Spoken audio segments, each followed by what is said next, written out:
that simple. So I'll go so far out of my way that years ago I had a girl that I was dating that loved to smoke weed. You know, and the first thing I told her, you don't smoke it here. This is my business. You smoke it, you know, you go to your house, a hotel, my house, and I'm not going to smoke it with you. So far, she wanted me to try it with her so far. She wanted me to try it with her so much, and I was living with the girl now. We flew to Amsterdam. Okay. In fact, I took Joey Buttafuoco and his now wife with me, so we went all over there and experimented with it. You know, it's no big deal.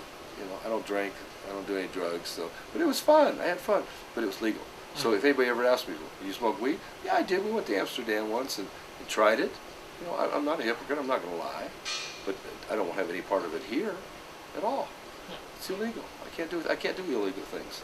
Is it weird, especially in America, where you see the high-profile busts of madams and pimps and stuff, and yet you sit back and you go, "I'm living the life. I'm keeping my nose clean. I'm paying the taxes." You know, no one's. To me, it's kind of an odd. It's location. Yes. I mean, how do you feel when you hear about these people getting busted yourself? You really have mixed emotions because here, Heidi Fleiss, ex-lover, good friend, she goes to a penitentiary. I'm an hour, 53-minute flight away on Southwest Airlines. I'm going to the governor's ball, and it's so ironic that it can be like that. That a 53-minute flight away, you go to a penitentiary, and here you go everywhere. So it's really kind of crazy. And I see the D.C. Madam, I see all these people going upside down and having all these problems. And on one hand, I look at it and say, "Damn, this is wrong." On the other hand, I'm like, "Dude, you know what you got yourself in for. You knew that you were pimping and pandering. You knew what you're doing.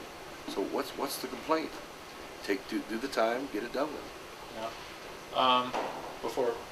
I know something's coming. But talk about all the stuff, the projects that are coming up for you. Well, the things that are coming up for us are exciting. We've done 3 shows this year. We did the New Year's Eve musical. We did a Valentine's show and an April show. Now in October, November, December, we're coming up with more shows. And they're over the top. They're fun things and great shows, and we're really excited about it. Hang on a second, honey. The new things that are coming up are our new shows, October, November, December. We're raising the bar, hooker box office at its best, and they're going to be great shows. And simultaneously, after our first show, 2 days later, the box set, a 3 DVD box set, season 1, season 2, and the musical. That's exciting to me, because now we're going to be able to get that stuff to the military guys. We'll send 1,000 of them to the military guys. People around the world will be able to see it. You know, out of America, there's not a lot of on-demand, and I get emails every day. How do I see your show? Where can I buy this? So there's going to be a huge demand for this product, and I see a lot of sales. They're going to buy it and be able to show it at home. People will be able to use it in their bedroom.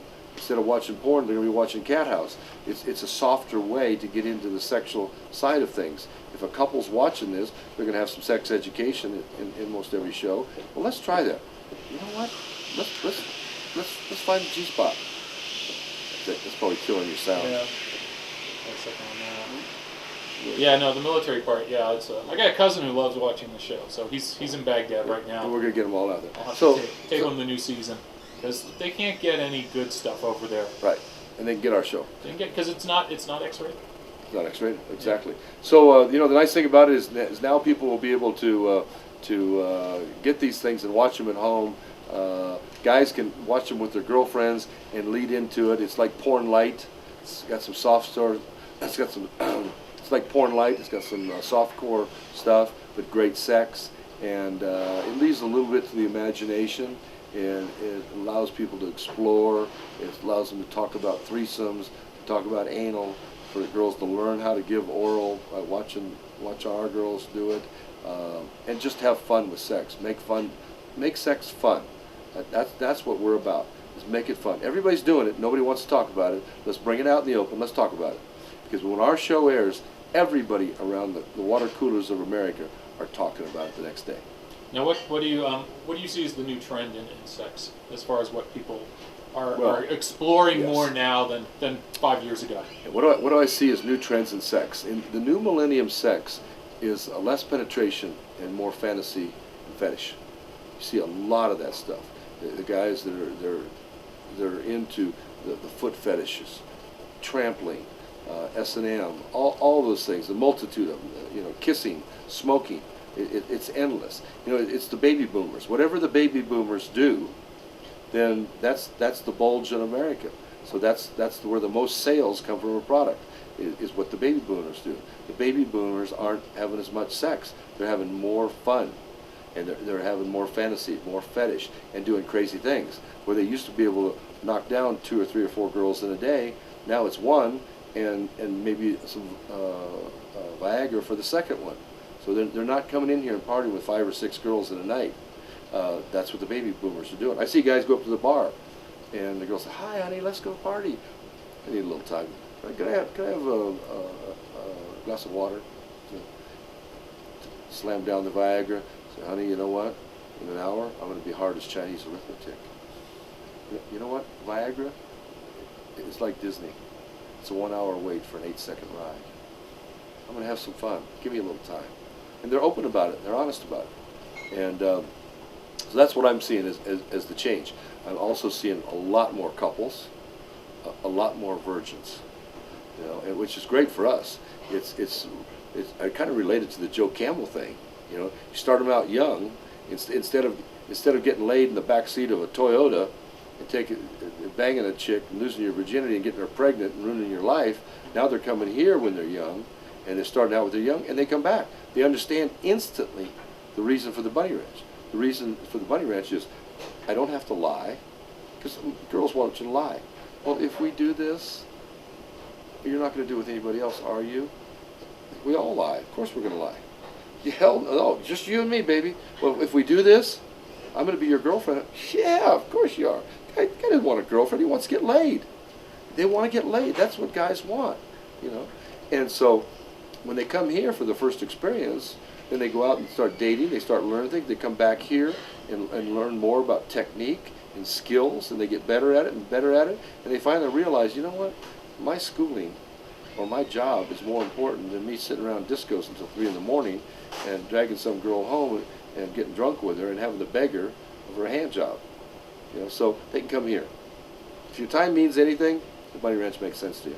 Now, because it's like 5,000, 6,000 feet on the elevation in this area? 5,000. 5,000. How does that affect a guy sexually? Or just sex in general? Because it seems, because you're for those who visit, not from the local area, do people talk about, how, because you're breathing, the oxygen level and stuff? Well, the breathing is it. Some guys are like, man, I didn't have this much strength as I normally have. But that's a good idea. You come here and train. Like I'm setting up a boxing camp for Butterbean, so he can train in the high altitude real soon.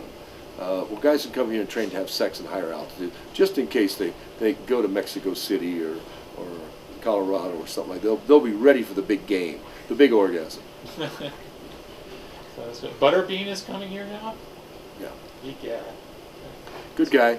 He's going to use this as his training camp. Well, that'll be fun. Bunny Ranch training camp. Oh. We're going to have to get more food. Yeah, you need a bigger kitchen for him. You're going to have to just basically... Yeah, we get Butterbean and Ron Jeremy here on the same day. There won't be enough food. That'll be the fight to see who gets the last pork chop. Should that be training camp for them? Now, are there those celebrity porn tapes that you've watched and gone, oh, that's a horrible way. That's just, I've never seen one. You never seen one. And Kim, I know Kim, not real well. I've been around her many times. She's good, very close with Joe Francis. Joe Francis is very close with me. So we're in the same social setting and done things. Never seen it. Never seen the Paris tape. Joey Buttafuoco, my good friend, that I promoted his tape. Did a lot of marketing to help him. Never seen it. I don't watch porn. I make porn without cameras. I'm the guy that's in the room directing the scene with 2 or 3 girls and having a good time. I don't need a camera. I've got it right here. This is my camera. You're a live I've got theater memories. person. Huh? You're a live theater person. Yeah, I'm a hands-on guy.